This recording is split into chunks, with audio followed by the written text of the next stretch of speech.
Genesis chapter 1. Buksan natin ang ating mga Bible. Genesis chapter 1, verse 27. At nirecognize ko pala ang presence po ni Jenny Andrade, anak ni Pastor Lolong, sa TCBC, Inupakan. Welcome. Genesis 1, verse 27. Kaya nilalang ng Diyos ang tao ayon sa kanyang sariling larawan. Ayon sa larawan ng Diyos, siya nilalang. Sila'y kanyang nilalang na lalaki at babae. Tayo po'y manalangin. Panginoon, maraming salamat po sa umagang ito, sa malayang pagbubukas ng iyo pong banal na kasulatan. Naway dalangin din po namin buksan nyo ang puso ng bawat isa upang matanggap ang inilaan ninyong mensahe para sa aming lahat ngayong umaga. Huwag nyo kaming iwan sa aming mga sarili, kami mahihina, kundi sa biyaya ng iyong Espiritu, kami bigyan ng liwanag at kaunawaan sa mga banal mong salita upang maragdagan ang karunungan namin, tumibay ang aming pananampalataya at masunod namin ang iyong kalooban at kami makalaya.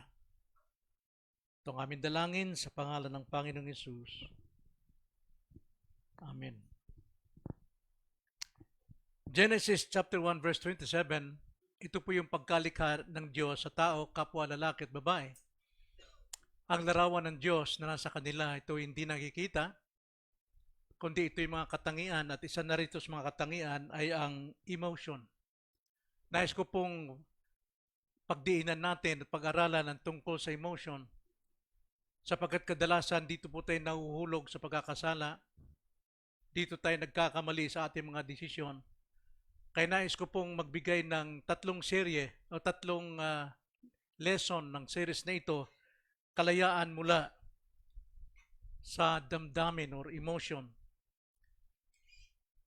Naulam natin, June 12, ito'y taunang pagdiriwang ng ating kalayaan o kasarinlan.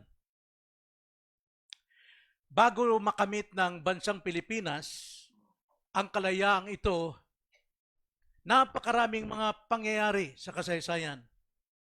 May mga masasakit, madidilim na pangyayari. Ito po isang panghimagsikan. At nagsimula po ang paghimagsik na ito, alam natin, kay Jose Rizal sapagkat siya ay isang laban sa Espanyol. Ngunit siya po ay pinatay dahil sa pag-aakalang siya ay supporter ng mga naghihimagsik sa paraan ng sandata. Nagsimula po ang kalayaang ito o mabuo ang kalayaan kay Emilio Jacinto at kasama sina Restituto Javier at iba pang mga kalalakihan hanggang sa ito'y umabot kay Andres Bonifacio, nagtatag ng himagsikan laban sa Espanyol. At sa kanilang paghihimagsik, isinulat ni Andres Bonifacio ang Viva la Independencia doon po sa pader ng yungib na kanilang pinagtataguan. At sila po ay naghimagsikan. Hanggang sa sumiklab ang digmaan mula sa Espanyol at Amerika.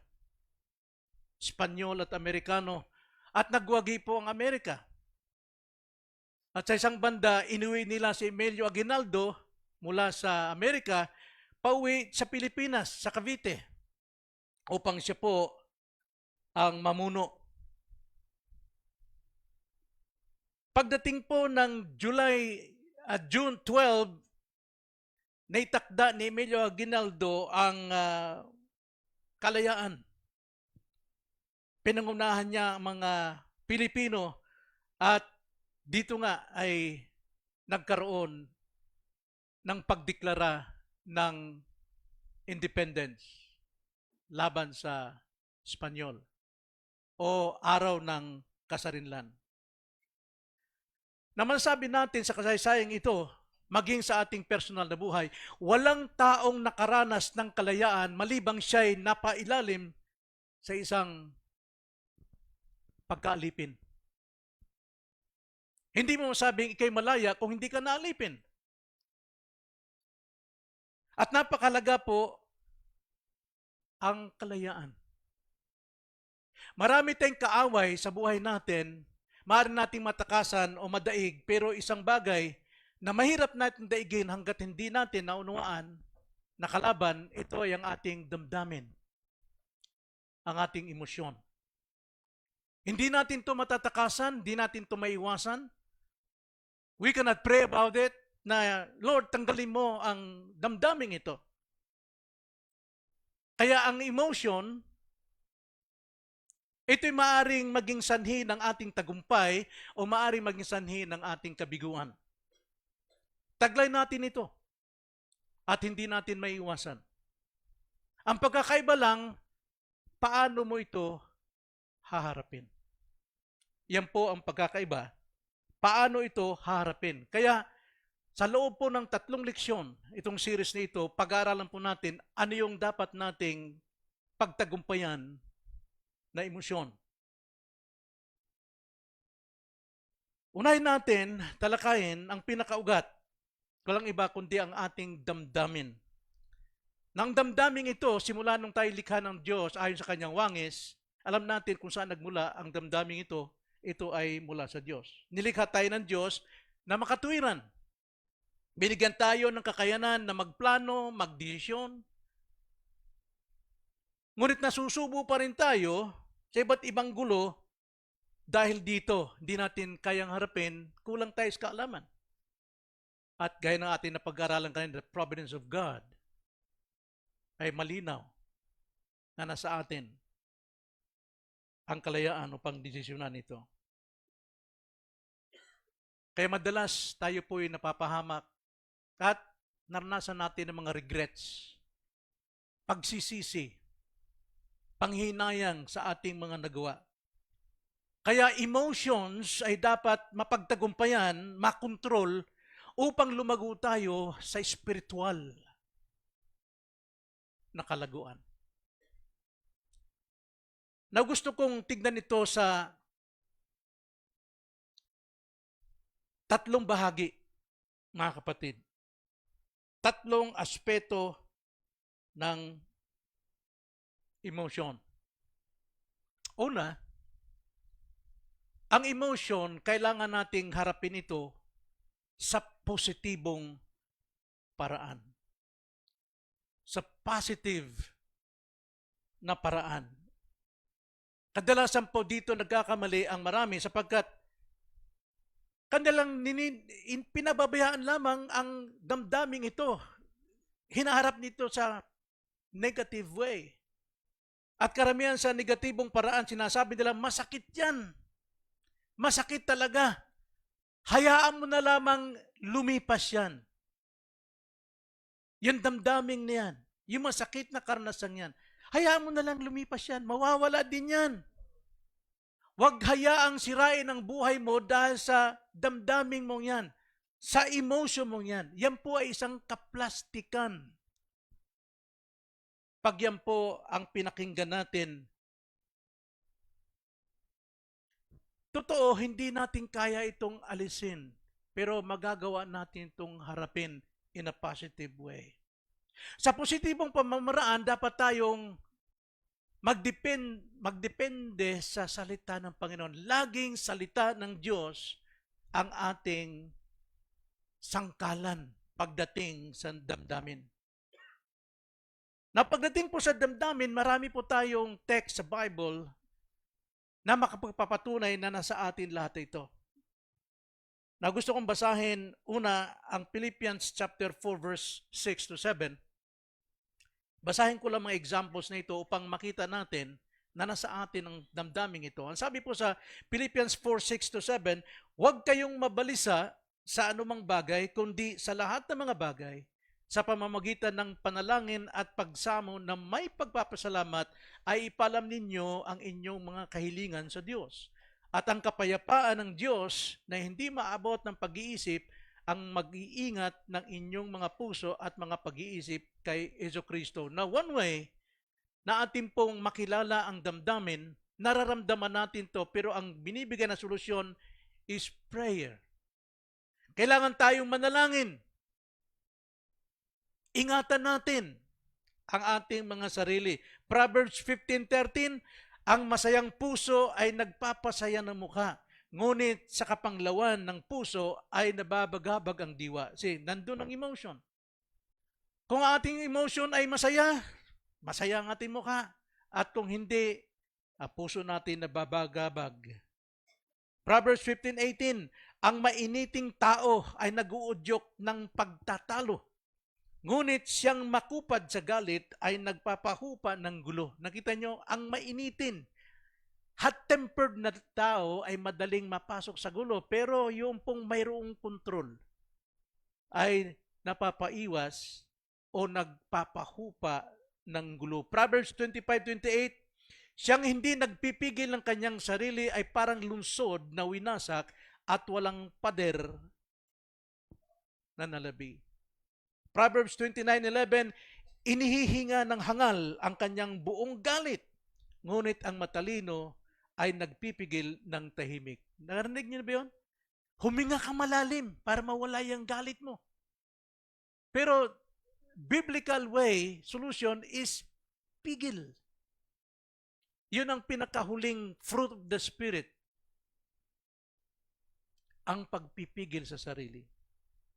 Joshua 1:9, hindi ba tinuutosan kita, ikaw ay magpapalakas at magpapakatapang na mabuti? Huwag kang matakot.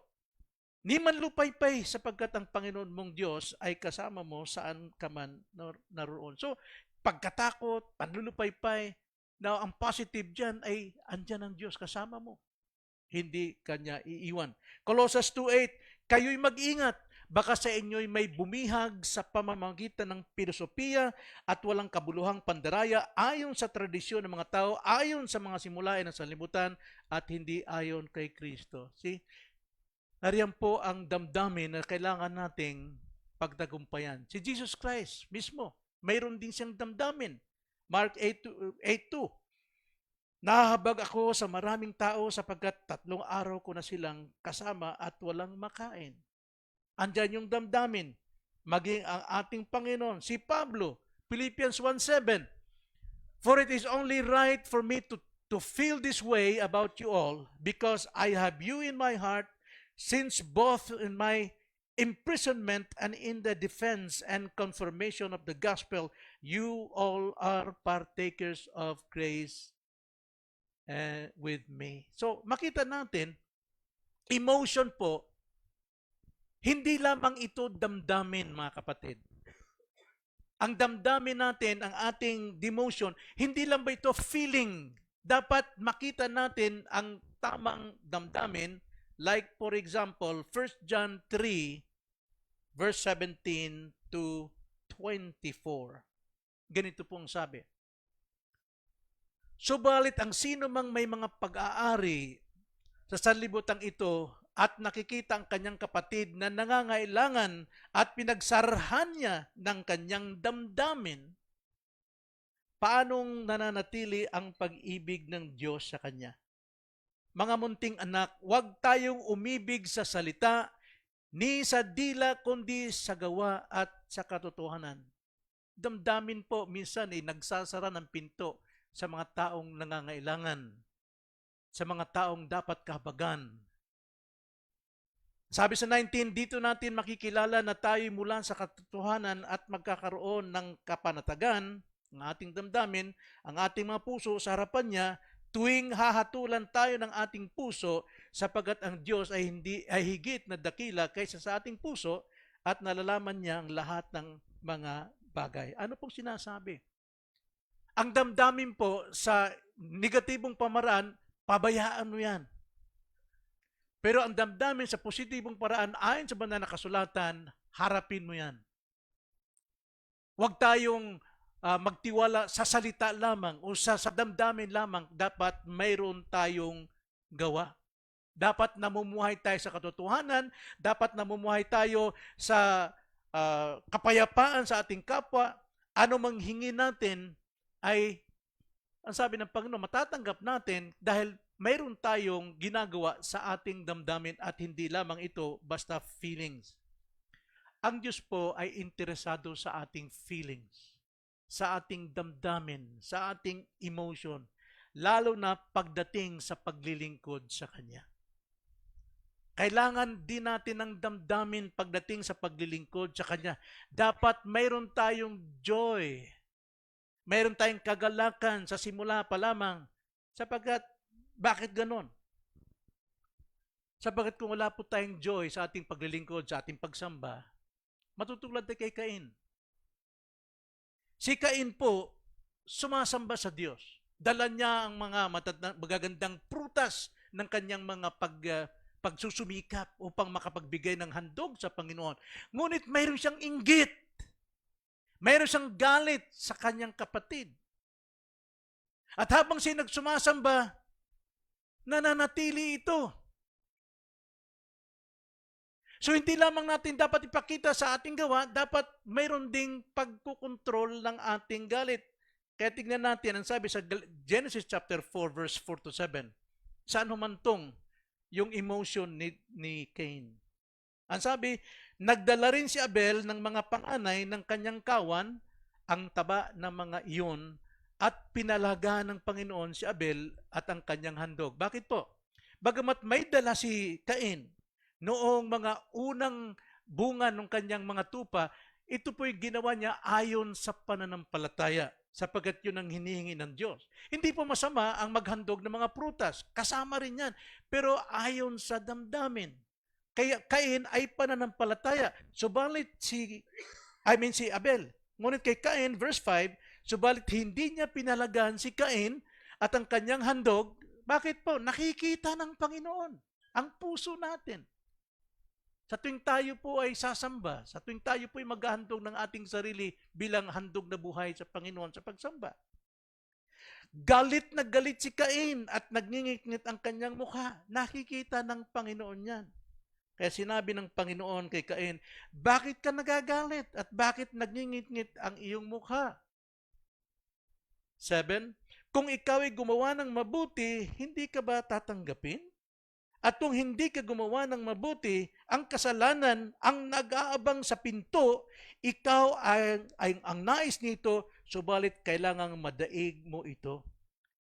So parang halimaw doon na sa pinto ng bahay, ang damdamin na may galit, may pait, may inggit, at lalapain siya. Kaya sabi ng Panginoon, kailangang madaig mo ito.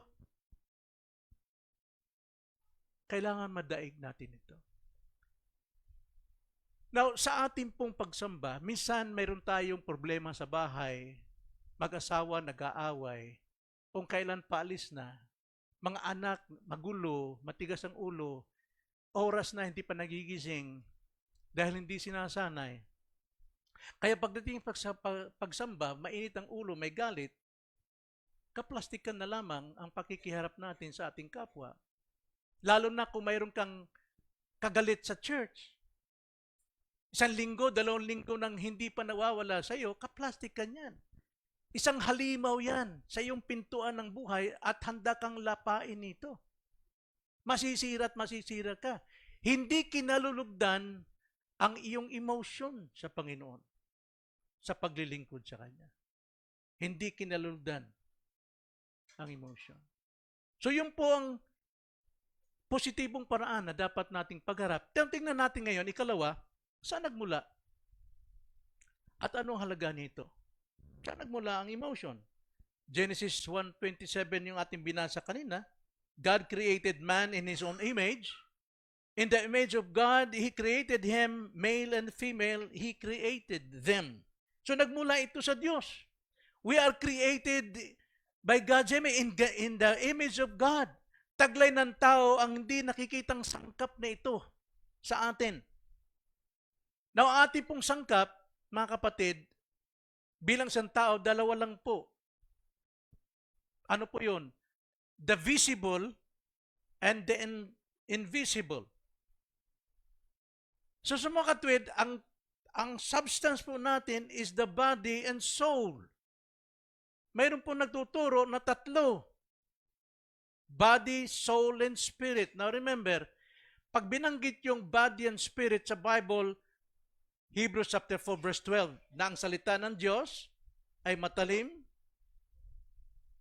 at ito ay nakakatabas ng pinaghiwalay ng kaluluwa at espiritu. Hindi nangangahulugan na doktrina yan ng tao tatlo ang bahagi.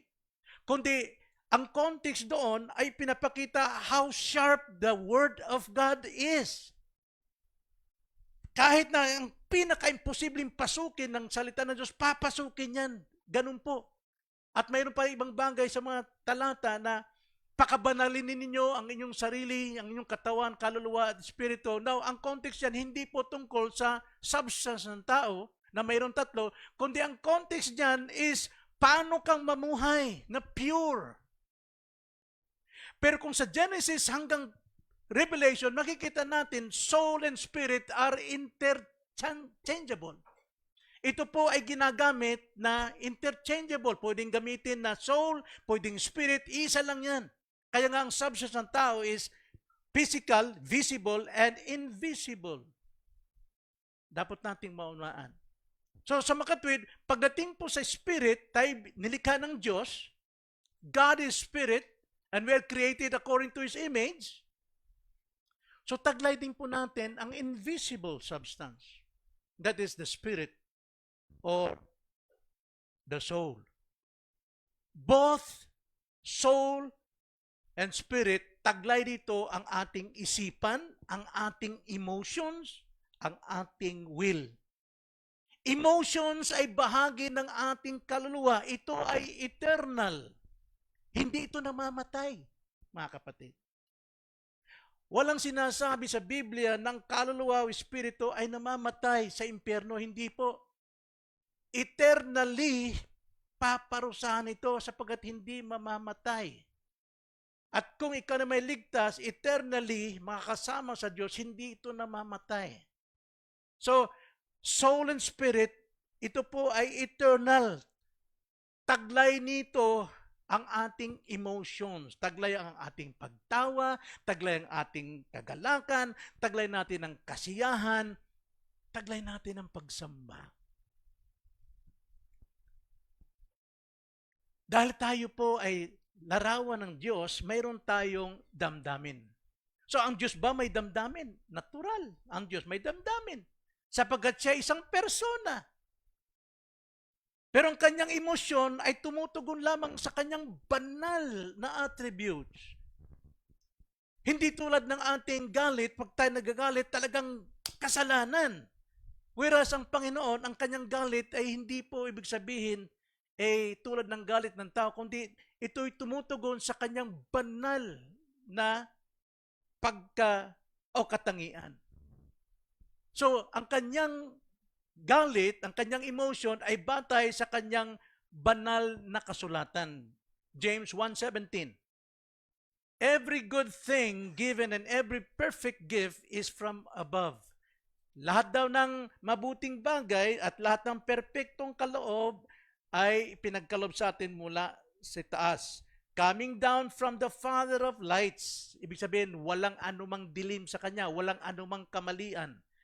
With whom there is no variation or shifting of shadow.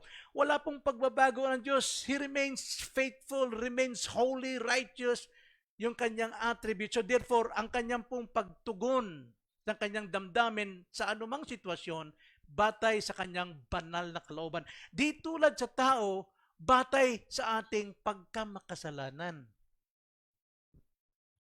Napakalaga po malaman natin ang emosyon. So ang ating emotion po tumutugoy sa physical at gayon din sa spiritual. Sa spiritual natin. Ang kaluluwa ay nagre-react kung tawagin ito ay emosyon. At ito'y totoo sa ating lahat, mga kapatid. At totoo rin ito sa banal na kasulatan. God is good. Ang Diyos po ay nagagalak. Ang Diyos po ay natutuwa. Ang Diyos ay tumatawa. Ang Diyos ay nalulungkot. Ang Diyos din ay nagagalit. Pero hindi tulad ng galit ng tao na malisyoso. Mayroong kasalanan. May sense of humor ang ating Panginoon, ang ating Diyos. Tulad ng ating makikita sa paligid natin. Na bakit tayo nilikha ng Diyos na mayroong emosyon, mga kapatid?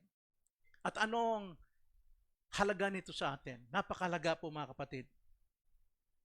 Ang emotion po, tanda natin, ang damdamin natin, mahalaga ito sapagkat ito yung nagpapalasa ng ating buhay.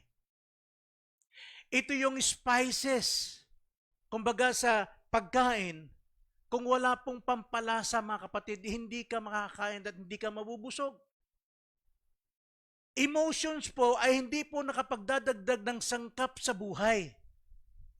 Kundi ang emotions ay nagbibigay lasa sa buhay. Ang spices po, o pampalasa, hindi ito nakakasustento ng buhay, ngunit nagdaragdag ng lasa sa karanasan ng buhay. Mahalaga po ang emotions. Mahalaga. Pero hindi ito ang sumusustento ng ating buhay, kundi nagpapalasa. Kapag ka ang isang atleta o basketball player nakashoot, paborito mong tawag nito, team, anong gagawin mo? Lulundag ka, punong-puno ka ng kagalakan. See, yung buhay mo na may kalungkutan o mayroon kang problema dahil sa emotions, ay napapalasa ang buhay natin. Lumalakas tayo, sumisigla tayo. So, ang emotions po ay nagpapalaga ng buhay. Nagpapalaga. Pero kung mali ang gamit natin sa emotion, ay nagpapahina. Like for example, kapag ang isang sanggol, anak ninyo, nagsimulang magsalita, anong mararamdaman nyo? Malalaglag ang luha nyo sa tuwa. Dahil nagsasalita na ang iyong bunso o ang iyong apo. Nakakatuwa. Nagkakaroon ng lasa ang buhay natin kapag naramdaman natin iyon. Preaching. Sa preaching po, kaiba sa teaching. Ang preaching po is wowing of the heart. The preaching po ay ang pagdaragdag ng karunungan sa ulo. Magkasama yan. Kaya sa preaching, kung walang laman, kung puros background, kung para context lamang, but wala yung message, ano sa akin yan? Dito lang yan. Pero hindi ko nararamdaman. But pagka ang preaching mayroon pong emotion, magagalak ka, iiyak ka, masasaktan ka. Dahil yan po ay nararamdaman ng emotions. Na-appreciate mo ang message kapag preaching. We respond emotionally sa preaching. Pag wala pong kausap, panay lang kwento, ano bang background, matutulog ka lang. Hindi mo nadadama, ano ba yung mensahe? What is the message? Iniwan ako ng asawa. Natanggal ako sa trabaho. Anong mensahe para sa akin dyan? Panay si Pablo, panay si Juan. What's the message? Dapat may emotions. Wooing of the heart. Panliligaw sa puso.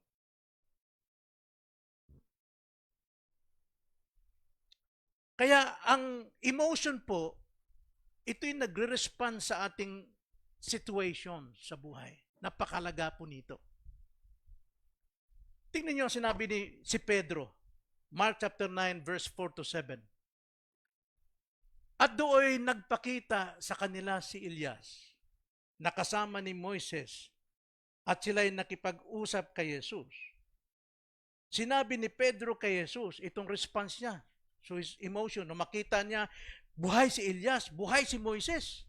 At si Jesus Christ naman na nag-change, nag-transfigure ng kanyang pagkatao o pagka-Diyos. Sinabi ni Pedro kay Jesus, Rabi, mabuti sa atin ang dumito. Hayaan ninyong gumawa kami ng 3 kubol. Isa sa iyo, isa kay Moises, at isa kay Elias. Sapagat hindi niya alam kung anong sasabihin dahil siya'y lubhang natakot.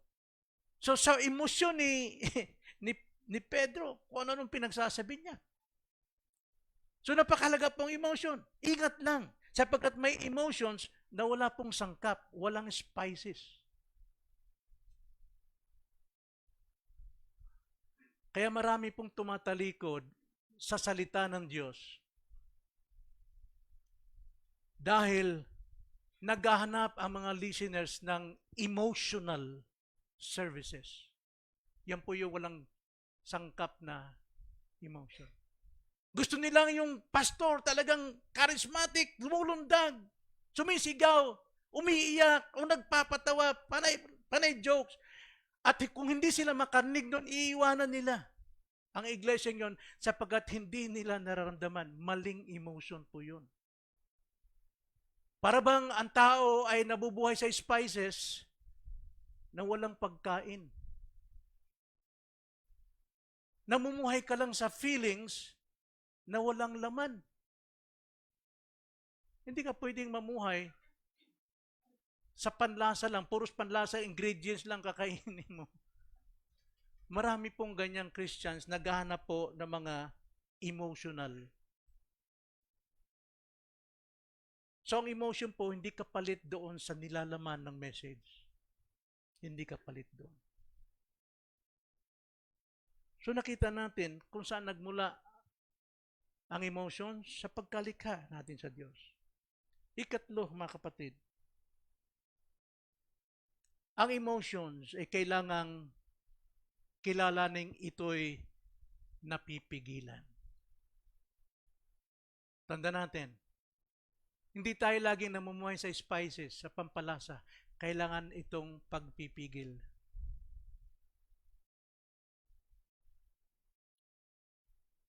At lagi nating tandaan, gaya ng ating pag-aaral kanina, na bawat Christian, mayroon pa tayong remaining sins. At mayroon pa tayong kilos ng laman. At kung hindi natin gamitin ng tamang ating emotions, maliligaw tayo. Tingnan niyo yung kilos ng laman. Galatians chapter 5 verse 19. Ngayon ay hayag ang mga gawa ng laman. Ang mga ito ay pakikiapid, karumihan, kahalayan. Now remember, context. Kausap dito ni Paul ang mga Kristiyanong namuhay sa biyaya before, pero may dumating na mga preachers na sila'y pinababalik, kung kayo'y Kristiyano, kayo'y Hudyong Kristiyano, dapat gawin niyo muna ang ceremonial ng mga Hudyo. Balik sila doon sa physical instead of mamuhay sa spiritual, sa biyaya. Kaya inilantad ni Pablo, ano yun? Palatandaan na kayo'y nasa laman. Christian ito. Kung namumuhay kayo sa dating buhay, nasa inyo ito, makikita ito sa buhay ninyo. Ang sabi rito, 19, ngayon ay hayag ang mga gawa ng laman. Ang mga ito ay pakikiapid, fornication, adultery, karumihan, lusts, kahalayan. Nasa atin pa ba ito? Pagsamba sa Diyos-Diyosan. Na pagsamba sa Diyos-Diyosan, hindi lamang doon sa mga idols, kundi maging sa salapi o sa ating sarili. The biggest, the largest idols ay ang ating sarili. Hindi tayo makasamba dahil mas importante yung gustong gawin natin. That is idolatry. 20, pagsamba sa Diyos-Diyosan, pangkukulam, alitan. Mayroon ba tayong to? Pagtatalo, paninibugho, pagkagalit, pagkamakasarili, pagkabahabahagi, mga pagkapi-kapi. Nasa church ito, mga kapatid. At nakikita ito ni Paul. Simula nung sila po ay nakatanggap ng mga maling aral, lumalabas ito sa kanila. Kaya kanya pong ibinalik sa kanila. 21, pagkainggit, paglalasing, kalayawan, at mga katulad nito, binabalaan ko kayo gaya ng aking pagbabala noong una sa inyo. See? Sino yung binabalaan niya? The Christians. Tulad ng babalaan niya noong una. Na ang mga gumagawa na gayong mga bagay ay hindi magmamanan ng kaharian ng Diyos. Yun po yun sa mga unbelievers, but you are Christians, nasa inyo ito, hindi maganda. Kaya sinabi ni Paul sa 22, subalit ang bunga ng Espiritu ay pag-ibig, kagalakan, kapayapaan, pagtsatsaga, kagandahang loob, kabutihan, katapatan, kaamuan at pagpipigil sa sarili. Laban sa mga ito ay walang kautusan. So yung uling-huli, pagpipigil sa sarili. Now, how can we, paano natin mapipigilan ang ating sarili bilang Christians? Nasa atin ang bunga ng Espiritu. Pero ang sabi ni John the Beloved, John 4:4, ang sabi niya, you are from God, little children, and have overcome them because greater is He who is in you than he who is in the world. Ating mapipigilan, makukontrol natin ang ating damdaman because greater is He who is in you. Mas dakila siya, mas malakas siya, mas makapangyarihan siya kaysa sa dikta ng paligid sa Diyos, ay sa sanlibutan. Kailangan mapigilan ang mga maling emosyon. Kalooban ng Diyos na mayroon tayong emosyon o damdamin, pero katungkulan natin itong kontrolin. Joy, happiness, dapat ito yung imbitado sa buhay ng Kristiyano. Hindi po selos, inggit, pait. Ito po hindi kabilang sa spirit-filled life as a Christian. Sabi ng mga psychologist, tiisin mo lang. Hayaan mo lang yung mga emosyon na yan. Turo ng Diyos, kontrolin mo yan. Kontrolin mo yan. Dahil kung hindi, ikaw ang kukontrolin ng damdamin mo. Huwag magtiwala sa turo ng tao sa bagay nito, kundi magtiwala sa Diyos, sa turo niya sa salita. May kapangyarihan tayong kontrolin ito sa ating buhay.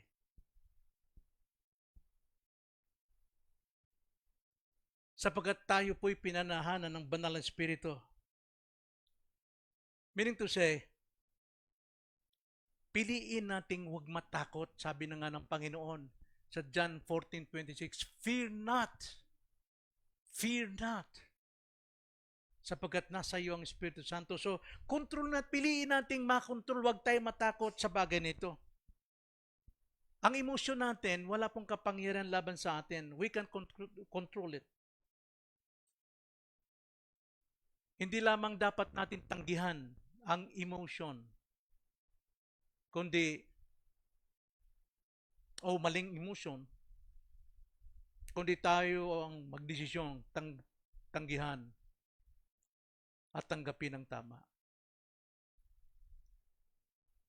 Tingnan natin ang paglalapat nito sa emotion natin. Colossians 3:8-10.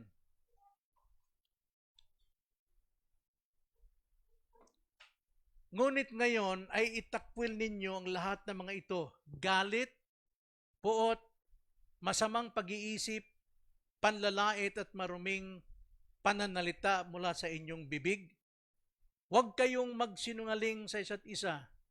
Yamang hinubad na ninyo ang dating pagkatao pati ang mga gawa nito.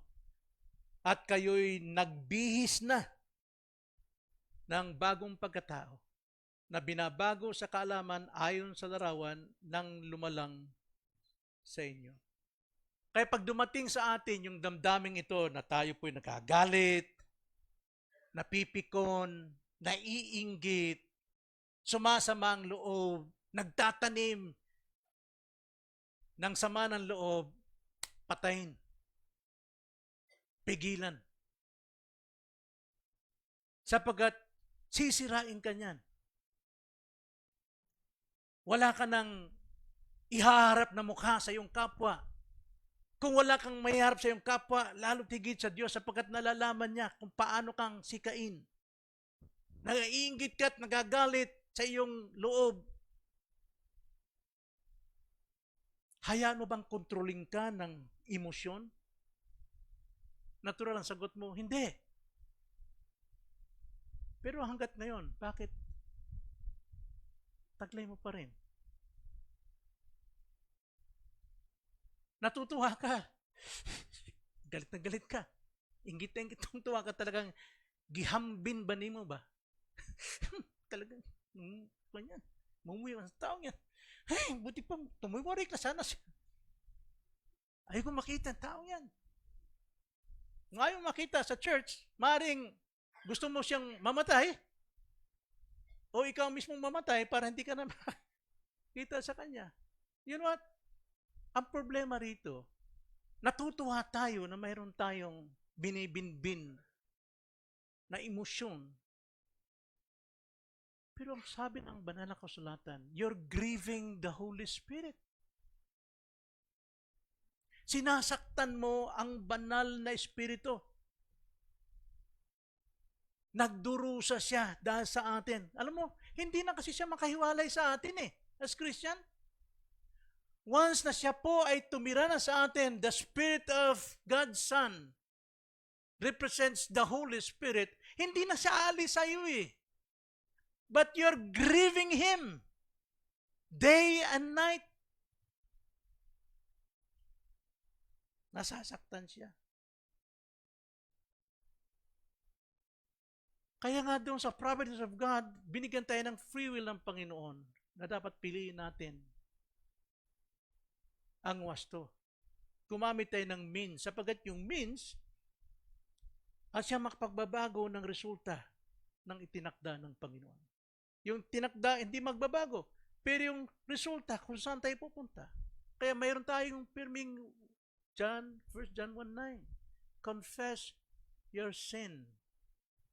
Yung confess doon sa Greek word is homologeo. Ang bit pa sabihin, banggitin mo ang parihong salita. Hindi lang basta, Lord, patawarin mo ako sa aking mga kasalanan. No. Pag sinabing homologeo, pag sinabi sa iyo, halimbawa, nirebuke ako ng kapatid ko, Pastor Boy, plastic ka. Sasabihin ko ba, Lord, patawarin mo ako sa lahat ng kasalanan ko. Alam mo lahat. No. Ang turo ng Panginoon is homologeo. Pangalanan mo yung kasalanang dapat mong pagsisihan. Panginoon, naging plastic ako sa aking kapatid. Patawarin niyo ako sa aking kaplastikan. At sinabi na sa kapatid ko, sinungaling ko, Lord, patawarin niyo ako sa aking pagsisinungaling. Alam kong nasaktan kayo. Nararamdaman kong nasasaktan kayo. Kaya ang mga maling emotions, anger, hatred, lying, ito ay lahat kasalanan. At ito po ay karumal-dumal sa harapan ng Diyos. Nagigrieve ang banal na Espiritu. Kaya nga, sa ating pong pagtatapos, mga kapatid, ito ng tamang panahon ng pagkukontrol ng ating damdamin. Alam nyo, unang-una itong damdamin Once na ito po ay ating napagtagumpayan, susunod na lamang yung iba't iba na kasama ng damdamin, like for example, galit, puot, bitterness, susunod na lang yan. Pag itong emotion natin, ginamit natin sa wasto na pagtagumpayan natin, susunod na lamang ang lahat. At tayo po'y makakalaya. Kaya hanggang saan ka, pakukontrol lang iyong laman ng iyong damdamin. Kailangan isuko na yan sa Panginoon. Bitiwan na natin yan. Ito ang tamang panahon. Sabi nga sa Ephesians 4:30, do not grieve the Holy Spirit of God by whom you were sealed for the day of redemption. Ang Holy Spirit is sealed, hindi na mawawala sa atin. Pero habang tayo nabubuhay, nag-grieve siya, hindi ito maganda para sa atin. So ito na yung panahon na palayain natin ang banal na Espiritu.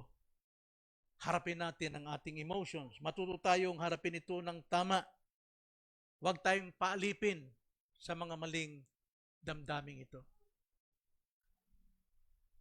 Isuko natin sa Panginoon. Let us pray. Panginoon, salamat po. Minsan, hindi namin ito nabibigyan ng importansya ang aming damdamin. Natutuwa kami. Nangingiti kami ng lihim dahil sa nakatagong pait, puot, galit sa aming kapwa. Damdamin na hindi karapat-dapat. Ngunit, nalaman namin, Panginoon, na kayo po ang siyang nagigrieve, nalulungkot, nasasaktan. O Lord, palayain niyo kami sa ganitong damdamin upang malaya po makagabay ang Banal Espiritu sa aming pong mga buhay.